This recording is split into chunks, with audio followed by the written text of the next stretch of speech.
If you've received a notice about yet another yearly fee regarding groundwater, well, you're not alone. I got one in the mail myself and knew at 6. I did some digging to find out exactly what these GSAs are all about and what your money will actually go toward.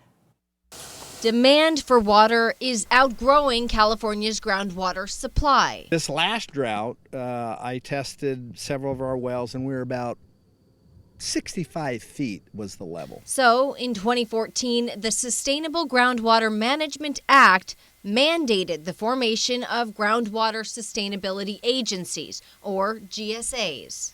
Butte County is split between the Vina and Wyandotte GSA.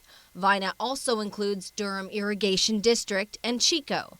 Wyandotte also includes Oroville and the Thermalito Water and Sewer District. Every landowner has to pay a yearly fee just to run these GSAs, even if you don't use any groundwater at all. The state has mandated this. The GSAs have to pay for themselves. They have to be self-sufficient. It's an agency. It needs to run. Right. So, and you're a landowner within the subbasin, so I'm sorry, you're going to have to pay. But people do benefit. The Tehama County Flood Control and Water Conservation District is the GSA for Bowman, Red Bluff, Corning, Las Molinas, Antelope Bend, and South Battle Creek. All landowners there pay just 29 cents per acre per year. Vina and Wyandotte are getting a $5.5 million grant each for projects to protect groundwater, like bringing in more surface water from creeks and streams, recharge projects that pump or seep water back into the ground, and agricultural land management. Some growers are already practicing groundwater sustainability without that grant help, like Rich McGowan, who overhauled his old siphon pipe irrigation. Getting in the ditch, pulling the siphon and getting the water to run from the ditch into the field. Not an efficient operation. He instead invested in a new water-saving system, starting with a variable pump. I can get 300 gallons of water per acre, or I can get 1,500 gallons of water. So I have this variability in the electric motor itself to give me the exact amount of water that we need, as efficient as it gets. Plus, he also uses drip irrigation. These hoses have emitters inside the tubing, and what they do is they emit 1 gallon per hour of water, and they're spaced 3 foot apart. And micro sprinklers. We try and keep the water off the trunk, and the water's distributed elsewhere. So this is one of the best and most efficient forms of our new sprinkler type irrigation system. So he's never overusing water despite having diverse crops.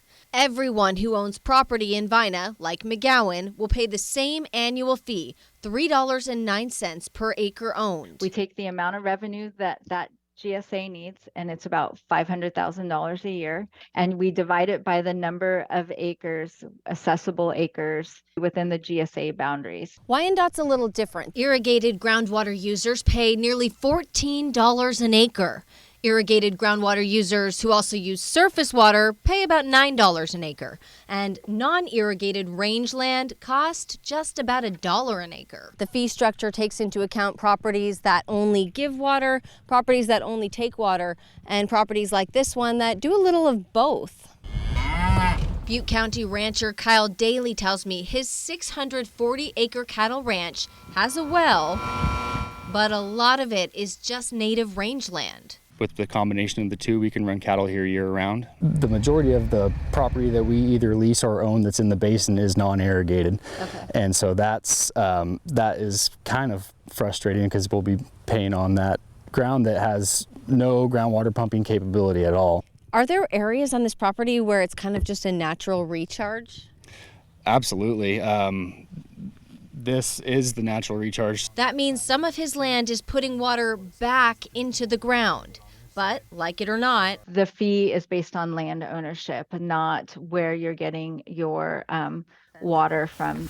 like all ranchers, sub-basin decisions affect Daly's livelihood big time. That's why he stepped up as the agricultural stakeholder representative on the Wyandotte GSA board. And wanted to get involved because This is going to happen. Sigma is our reality now, so I wanted to make sure that we were present at the table and having those conversations to make sure that our interests were being addressed as well. He says there's no way around paying the $500,000 yearly cost of keeping the GSA running. It's not ideal by any means, and nobody's happy with it, but it seems to be a little more fair than some of the alternatives that we looked at. Just have to make sure that we do what we can to maintain local control within our basin and make it as cheap as possible going forward.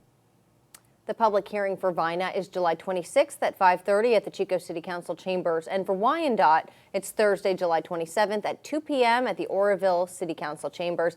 If the fee plans are passed, you'll see them on the tax bill that you get from the county assessor coming up in December. That's some great information. I bet you'll get a lot of even better information there at those meetings as well. Yeah. But what does this mean about Shasta County? So we didn't talk about Shasta County in that story, and that's because the Enterprise Anderson GSA, it's a little bit different. They're 6-member agencies, but right now you're not going to be paying an annual fee. You're basically just paying for each little project or thing that they spend on one at a time, and it's a very small amount. Okay, interesting.